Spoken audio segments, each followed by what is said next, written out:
Et bonjour, bonjour à toutes, bonjour à tous. Alors, je reviens, j'espère que vous allez bien. Et ben moi, ma vidéo, elle a échec de publication parce que, figurez-vous que j'ai retiré la vidéo avant qu'elle upload sur YouTube. Oui, je l'ai fait comme une bleue. Ouais, ouais. Ah ouais, non mais je vous jure, hein. Bon, bah en tout cas, on se retrouve aujourd'hui, c'était pas prévu. Bon, c'est pas grave. En fait, je vous reviens pour un haul qui devait passer hier normalement, mais qui n'est pas passé hier. Donc voilà, en fait, c'est pour vous parler de l'acrygel. Donc je voulais vous conseiller sur l'acrygel. Aujourd'hui, c'est un haul spécial création. Donc j'utilise des produits pour les ongles qui sont acrygel, pink rose, mi-shering. Donc c'est une proportion de 30 millilitres. Donc voilà, vous pouvez faire pas mal de nail art avec, au moins une vingtaine, hein, plus d'une vingtaine. Et vous pouvez faire ce genre de choses, oui les amis. Alors vous prenez un embout, voilà, un embout qui est de la même circonférence que votre doigt. Et vous prenez du papier sulfurisé ou du film étirable, ce que moi j'utilise d'ailleurs pour faire ces petites choses là. Donc ici, c'est celle que j'ai fait dernièrement. Alors il faut savoir que c'est une partie très collante, il ne faut surtout pas commander ça tout seul. Donc vous avez un anti-agrippant, voilà, parce que c'est une surface très collante, donc vous ne pouvez pas le travailler comme ça tout seul, vous devez avoir l'anti-adhésif qui va avec. Donc je vous en avais parlé, hein, Lim Girl, ça fait le deuxième pot que je commande. Non, je crois que c'est le troisième. Il me semble que j'en ai commandé 3 pour avoir de l'avance. Alors, je sais, il va y avoir des réflexions qui vont tomber en disant oui, c'est pas écolo. Bah oui, mais on n'en vend pas en France. Voilà, donc désolée. Voilà, moi je travaille qu'avec ça parce que j'aime bien. Alors ces produits-là, par contre, sont catalysables. Ça veut dire qu'ils passent sous machine UV. Voilà, voilà, je tenais à vous le dire. Si vous n'avez pas d'une machine UV 35 watts, clairement, votre produit ne va pas sécher, ne va pas catalyser. Alors, ça ne sèche pas, hein, ça cuit sous UV. Voilà, c'est une cuisson, une catalysation. Ce sont des molécules qui se réunissent pour faire une surface. Oups là. Bon, elle est tombée. Hyper dure, voilà. Alors, qu'est-ce qui est tombé? Je ne me souviens pas. Évidemment, ça a dû faire je ne sais quoi. Bon, le tube a sauté, comme d'habitude. C'est pas grave, je le récupérerai après. Alors, je voulais vous revenir pour certains. Alors, certains, c'est du 3D, donc ça va catalyser tout de suite. Sauf que quand vous retirez de votre support l'objet que vous avez fait, il y a une partie ici qui est de couleur pleine, pas une couleur translucide, comme celle-ci. Vous voyez, la couleur translucide, ça catalyse tout de suite. Et je voulais vous expliquer que si vous ne retravaillez pas votre partie qui est ici, et en fait, ça va faire des défauts. Donc là, il y en a un, si, je ne sais pas si vous le voyez, c'est lorsque vous enlevez, il reste de la matière qui n'a pas été catalysée. Donc vous prenez votre pinceau, vous trempez dans le diluant et vous repassez un coup bien lisse. Vous mettez vraiment quelque chose de lisse. Vous faites un travail très lissé pour évidemment que ça ne vous blesse pas au doigt. Parce que je peux vous dire que si il y a une chose avec le 3D ou le plastique, comme ça, c'est du plastique catalysable, l'acrygel, c'est compliqué. C'est très très très compliqué. Donc il faut retravailler vos bords. Pour celle-ci, ça a été pareil. Il a fallu que je retravaille l'arrière de la bague. Voilà. Donc là, ça n'a pas été difficile, hein. J'ai repris le diluant, pareil. Et après, par la suite, j'ai travaillé ici. J'ai repris la matière. J'ai repris un petit peu de résine. J'ai mis de l'acrygel. J'ai travaillé mes petites perlettes. Je les ai mis dessus. Et après, j'ai travaillé avec différentes résines que j'ai teintées avec des paillettes. Voilà. Donc voilà, il y a plusieurs types de travail à faire. Là, il y a de l'inclusion. Je vais vous montrer des exemples. Celle-ci, c'est de l'inclusion sur de la pâte 3D. Alors, la pâte 3D est plus facile, entre guillemets, parce qu'il n'y a pas besoin d'en mettre de trop. En fait.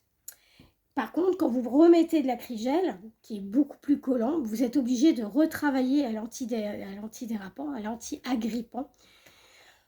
Fatiguée aujourd'hui. Et donc, ben voilà, là j'ai travaillé sur une surface très très lisse, ce qui fait qu'on n'a plus cet effet d'aspérité voilà, qu'il y avait avant. Donc, on a quelque chose de bien lisse, de bien pris. Voilà. Je voulais vous montrer un petit peu l'encapsulage qu'on pouvait faire. Donc, c'est un acrygel professionnel. Donc, du coup, je vais en prendre un deuxième pour vous le montrer. C'est l'autre, il est parti. Je l'ai fait tomber. Là, vous avez du rose. Alors, je voulais parler de la matière. Alors, quand vous prenez de l'acrygel, vous avez le 1 qui est transparent. Quand vous prenez le 2, vous avez un rose. Alors, attendez, est-ce que je l'ai emmené la mienne? Non. Un rose, comment je peux dire? Translucide. Voilà, je vais y arriver. C'est un rose teinté translucide. Voilà, très très clair. Qu'est-ce que vous avez d'autre? Vous avez le Milky White. Alors, idéal pour faire les bijoux de porcelaine imitation. C'est pas mal du tout. C'est très très bien. Pareil, quand vous sortez votre objet, vous faites l'envers, vous passez 2 minutes par 2 minutes. Donc 4 minutes sous UV, LED. Pareil, moi je passe 4 minutes à peu près, voire 5. Pour la résine, pareil, toujours 4-5 minutes. Voilà, pour être sûr que c'est bien catalysé, parce que vous avez quand même une surface collante. Et quand vous voulez, par exemple, rajouter une couleur... fard à paupières, vous laissez la surface collante pour que ça agrippe bien la couleur. Surtout, bon, quand c'est des pigments, vous les passez au pinceau. Quand vous voulez teinter, par contre, votre pâte à 3D, excusez-moi. Voilà, je vous le remontre. Voilà. Focus, bonjour. Quand vous voulez reteinter, vous voulez faire avec du fard à paupières, vous le passez au pinceau et vous le remélangez. Voilà, vous attendez bien, vous mélangez bien votre pâte 3D qui, elle, va être un petit peu moins collante. Vu que j'aurais mis un petit peu de pigment, c'est normal. Il faut retravailler la matière pour que cette matière soit de nouveau un peu collante. Pour avoir une pâte teintée, quand vous prenez vraiment l'acrygel ou la pâte à 3D clear. Qu'est-ce que je voulais vous dire d'autre? Vous avez du rose plein, vous avez du blanc, vous avez du Milky White. Le Milky White, c'est un blanc laiteux, oui, un blanc laiteux. Voilà. Qu'est-ce que je peux vous dire d'autre? Si vous voulez le faire sur les ongles, toujours mettre une base. C'est hyper important. Vous dégraissez bien votre ongle. Vous mettez le primer, vous mettez tout ça. Enfin, je vous renvoie vers des vidéos nail art. Voilà. Et puis, voilà. Donc, pour celle-ci, je vais vous montrer des exemples. Pour celle-ci, la bague bleue. Alors, ça, c'est du pâte à 3D. Donc, j'ai mis du fard à paupières. Alors, j'ai eu un petit problème de bullage lorsque j'ai mis mon fard à paupières. Parce qu'évidemment, ça perd son élasticité, ça perd son collant. Quand vous mettez un peu de poudre dedans, c'est normal. Donc, vous la remalaxez pour que ça ait l'aspect collant. Vous la posez sur votre support à vernis ou autre, que vous avez mis le film étirable avant, pour pas que ça colle. Et vous venez travailler à l'antidérapant votre petite création, votre objet, votre collier, ce que vous voulez. Et donc, du coup, ça va permettre déjà d'une de lisser la matière, d'enlever les défauts. Et vous passez une première phase dans la machine pendant 4 minutes. Vous la ressortez et vous faites votre contour. Comme ça, vous savez que ça ne peut plus bouger. Hein, comme ça, votre bague, votre centrage de bague ou autre ne peut plus bouger, entre guillemets. Et après, vous travaillez votre contour, vous faites des petits cerclages, vous faites ce que vous voulez, du moment que c'est travaillé à l'antidérapant. Alors, excusez-moi, décidément, bon. Alors, qu'est-ce que je voulais vous montrer d'autre? Alors, celle-ci, je ne voulais pas beaucoup montrer celle-ci. Alors, celle-ci va avec le collier féerique. Donc là, j'ai fait ma pierre, c'est-à-dire avec de la fibre Angelina, d'une espèce de scotch fibre Angelina, Aurora vert. Donc j'ai créé ma pierre en découpant d'abord mon plastique, en le froissant légèrement. Après j'ai mis un petit fond de résine dans mon moule, j'ai mis mon petit papier et j'ai recouvert de résine pour créer ma pierre. Voilà. Donc après je suis venue placer d'abord mon support que j'ai travaillé, c'est de la pâte 3D Aurora verte effet jaune, voilà. Et après, je suis venue faire ma forme. Donc ici, le contour au pinceau, légèrement avec de l'antidérapant. Alors, il ne faut pas mettre la même densité avec le 3D qu'avec la Crigel, parce que sinon, ça ne prend pas, tout simplement. Et après, je suis venue faire mon design ici avec mes pierres transparentes et je suis venue faire un petit contour. Voilà, voilà. Alors, bien sûr, pour que ça soit agréable à porter, si vous voulez créer des bagues, travaillez quand même dans la finesse. Voilà, je tiens à remercier d'abord Béa Patencore qui m'a dit qu'il fallait travailler en finesse, ce que j'ai réalisé. Et c'est vrai qu'on prend son temps, on admire un peu son objet et on regarde un petit peu, voilà. Ce qui a été le cas pour celle-ci aussi. Je vous la montre d'un peu plus près. Voilà, c'est un grain de... une petite pierre mauve, enfin violette, effet mauve. Voilà. Voilà, voilà. J'aime bien le porter à ce doigt-là, mais au majeur aussi, on m'a dit que c'était beau, mais là, comme je porte la bague de mon fils, voilà, voilà. Pour celle-ci, alors celle-ci, j'ai fait une erreur. Ben oui, j'ai fait une pierre bleue sur de l'argenté. Ça ne passait pas, donc j'ai changé la couleur. J'ai travaillé au pigment de maquillage dans de la résine. Alors, il faut savoir que les poudres à maquillage, c'est plus compliqué dans la résine parce qu'il faut avoir un prorata plus important de résine que de fard à paupières. Sinon, les rayons UV ne passent pas. J'ai testé plusieurs fois, ou alors il faut vraiment faire couche par couche, ce que j'ai fait finalement, et vraiment faire un finish de résine plus important dès le départ. Comme ça, vous avez déjà la couleur, vous avez déjà quelque chose de très centré. Pour celle-ci, j'ai fait une couleur et j'ai travaillé en transparence. Comme vous pouvez le voir, c'est plus transparent, vous voyez. Et donc là, j'ai mis plus de résine que de fard à paupières. Donc là, il n'y a pas eu de problème. Bon, enfin, ça a été compliqué quand même, hein, parce que là, ça a été de la pâte à 3D plus la résine. Je vous ai vraiment un effet iridescent, ce qui est le cas hein, d'ailleurs. Vous voyez, ça fait un peu un effet nacré vert. Donc voilà, il y a plusieurs styles à travailler. Et pour celle-ci, bah, il m'a fallu 4 couches parce qu'il fallait au fur et à mesure, même si ma surface était dure, il ne fallait pas que ça agrippe de trop parce que je voulais vraiment un finish parfait. Donc, évidemment, il y a une viscosité à respecter et il y a aussi le fait que la résine, elle coule. Donc, c'est compliqué de travailler déjà sur une pierre catalysée, dégraissée, qui n'est plus la surface collante. Donc, ce que je fais, c'est que je mets une base avant, une base collante, la Mowbray, comme je vous en ai parlé dans une vidéo. Et donc, du coup, je viens un petit peu lisser la matière. Je vais accrocher un petit peu de matière dessus de fard à paupières, ce qui tient finalement. Et après, je laisse encore un petit peu, j'enlève et je laisse la partie collante. Et je remets de la résine avec du pigment, ce qui fait que ça accroche beaucoup mieux. Et après, vous avez vraiment une couleur parfaite et qui ne bouge pas. Voilà, voilà. Eh bien, écoutez, je vous remontre les produits. Donc, le 02, pardon, qui est le rose translucide. Voilà. Et celui-ci qui est l'antidérapant. Voilà, ce qui vous permet de travailler la matière sans que ça colle à votre pinceau.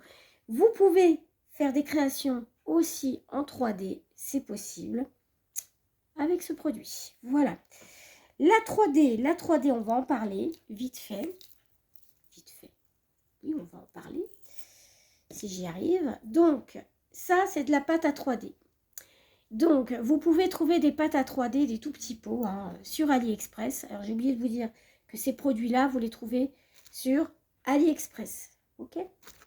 Voilà, vous tapez Acrygel antidérapant, vous allez tout de suite tout trouver et vous aurez une gamme assez large pour trouver. Je reviens à mon sujet de l'acrylique 3D. Alors ça, c'est pas de l'acrylique. C'est de la pâte à 3D. Mais c'est toujours de l'acrylique. Sauf qu'elle est beaucoup plus dense. Et il me semble beaucoup plus collante. Ouais, j'avais dit que c'était plus difficile. Hein. Enfin, collante. Disons qu'il y a un aspect qui reste collant. J'ai oublié de vous dire aussi qu'il faut travailler et nettoyer votre matériel avec de l'alcool à 90 degrés. Voilà, je vais y arriver. J'allais dire une bêtise. Donc, vous pouvez, vous voyez, la feuille par exemple, il a fallu que je passe plusieurs fois parce que quand vous diluez avec ça, et ben les traits ne se voient plus. Donc, c'est compliqué. Pour faire les feuilles, alors moi je conseille, hein, moi je le fais à la main, je prends des gants, je prends un petit peu d'antidérapant et je travaille ma pâte parcimoniquement avec ceci. Voilà. Le lime, c'est quoi déjà? Lime Girl, la marque. Voilà. C'est un antidérapant, mais vous pouvez, voilà. Et vous travaillez vos formes, comme j'ai fait pour les pétales de fleurs, comme j'ai fait pour les feuilles. Même pour celle-ci, hein, j'ai un petit peu peiné, mais bon. Voilà. Et pour faire vos petits, voilà, vos petits détails, toujours travailler parcimoniquement aussi avec l'antidérapant. Il faut quand même en mettre, mais pas trop, parce que sinon, votre matière est molle. Elle n'est pas dure. Elle ne durcit pas. Donc, j'ai fait plusieurs fois aussi les tests. C'était compliqué. Alors, pour tout ce qui est du relief, vous n'avez pas besoin de produits pour coller parce que ça colle. Voilà, vous mettez une petite, voilà, une petite partie comme ça colle. Vous mettez la feuille, ça colle. Alors attention, parce que quand vous vous faites une erreur, vous passez un peu de ça pour nettoyer, ça enlève tout. Voilà. Vous remélangez votre pâte, vous refaites une pâte, s'il n'y a pas assez de surface collante, et vous refaites le dessin, vous refaites le... Ça m'est arrivé aussi de me tromper. Mais une fois que c'est collé, hein. Là, par contre, voilà, vous fiez pas que ça se fasse d'un coup, parce que c'est compliqué à faire. Hein. J'ai vraiment galéré. J'ai galéré pour la première qui est celle-ci,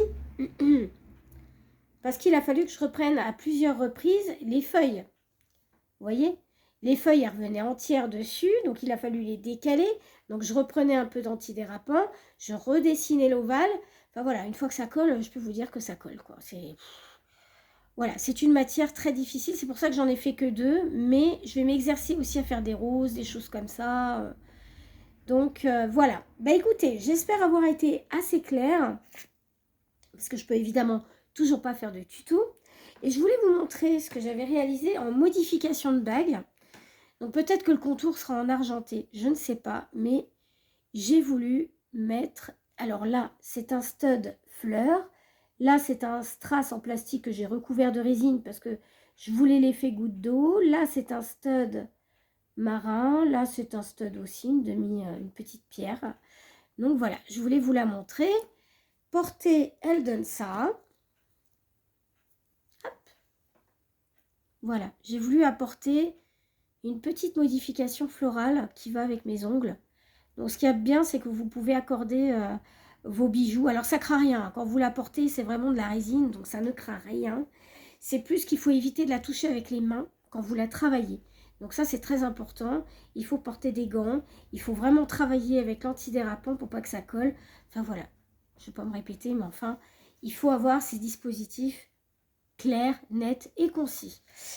Voilà, et bien écoutez, que dire d'autre? Que je travaille avec un top coat qui n'est plus le Maubrey, je ne l'ai pas avec moi, mais je vous referai un autre haul avec beaucoup plus de produits, mais là c'était vraiment la partie explicative de l'acrygel et du 3D. Donc je vous referai une vidéo un peu plus intéressante.